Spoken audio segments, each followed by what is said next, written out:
Arkadaşlar merhaba. Bu videomuzda bir izleyicimizin sorusu hakkında bilgi vermek için bakıyoruz.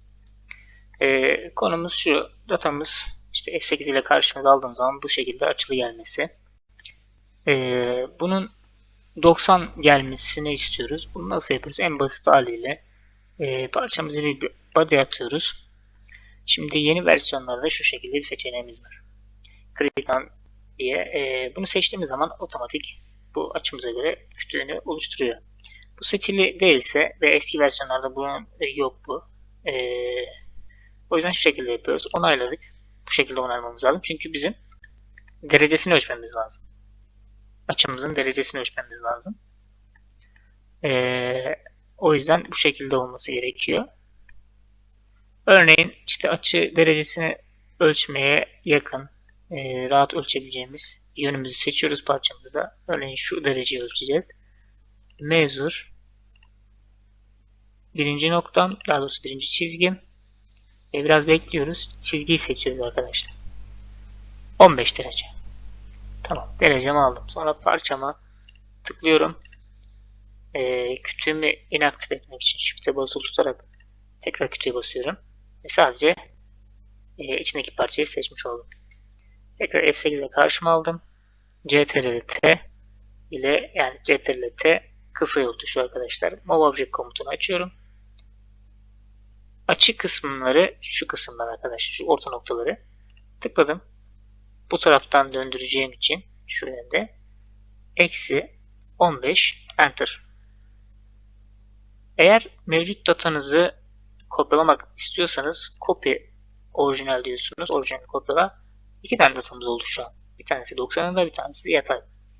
Veya diyorsunuz ki hani mevcut datamı düzenle, kopyalama yapma. OK dedim.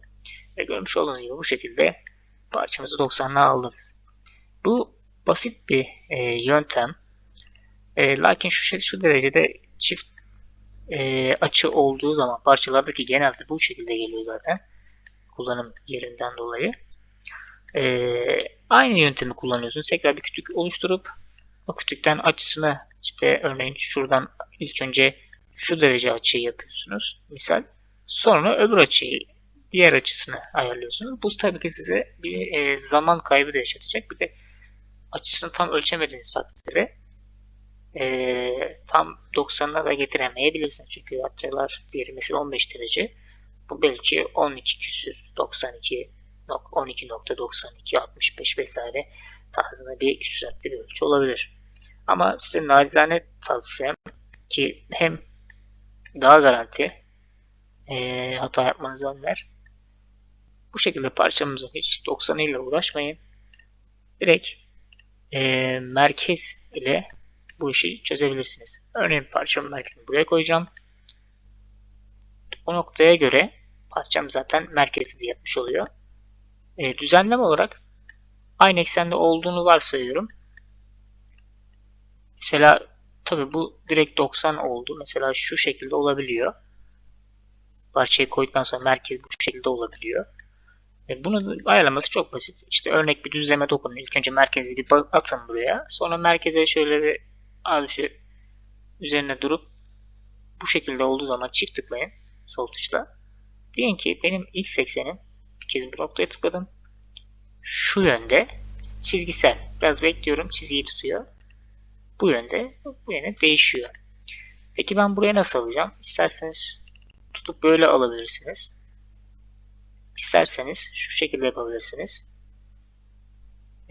Şurada analiz kısmında point information var. Eğer bu komut burada yok ise sağ tuşlayıp boş bir alana sağ tuşlayıp customize diyorsunuz. Buraya point information'ı alıp tutup çekip bırakabiliyorsunuz. Bu şekilde ayarlayabilirsiniz. Bu bizim merkez kontrolümüzü sağlayan komutumuz arkadaşlar. İşte örneğin bu kısımdan ben ne yaptım? Y eksenimden kompletörünü kontrol ettim ve merkezini kontrol edebilirim. Ama benim için ihtiyacım olan ne? Bunun Y merkezi, X'im sıfırı merkezi. Ben bu şekilde atacağım. O yüzden ne yapıyorum? İlk önce diyorum ki ben X, Y eksenimi bir sıfırlayayım. CTRL-C ile kopyaladım. Buradan çıktım. Dedim ki Senin merkezin CTRL V ile yapıştırdım. Enter. Senin Y merkezin burası arkadaşım. Daha doğrusu Y merkezi ortası olacak. X merkezine koyacağız köşe noktasına. Tekrar point information diyorum. Görmüş olduğunuz gibi Y, Z tamam. X'in bir hiç hesaplama yapmaya gerek yok. CTRL C kopyaladım. Dedim ki dostum senin X ölçün, X koordinatın bu. Şimdi ne yapacağım? Y'yi ortaya alacağım. Tabii kısa yol tuşu olarak ben buraya eklemiştim. Alışkanlık olarak buraya gitti. En üst noktasına dokundum ki X'in ortasını alacağım. 95'miş. 95 küsuratlı da olabilir, hiç yazmanıza bile gerek yok. Tekrar C yapın. Hepsini seçmenize gerek yok. Sadece sıfıra kadar seçmeniz yeterli.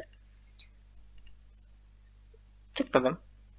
Bu eksenle gideceği için bu noktaya CTRL ve yarısına geleceği için, yani ortasına geleceği için sonuna bölü işareti ve 2 yazıyorum. Yani 2'ye böl. Yazdığım rakam 2'ye böl. Enter diyorum. Ve bu şekilde ortaya gelmiş oldu. Sadece yapmam gereken bilgisayarla makineyi çakıştırmak. Bu şekilde şu referansı görebiliyorsunuz. Bunu böyle bir 2 saat sol tuş yaparsanız bu gider. Görmüş olduğunuz gibi F8'deyim. Parçamızın açısına göre merkezimizi koymuş olduk. Bu daha garantili arkadaşlar. Diğeri birazcık kullanıcının görselliğine alakalı bir şey. Ama bunu da kullandığınız olacaktır.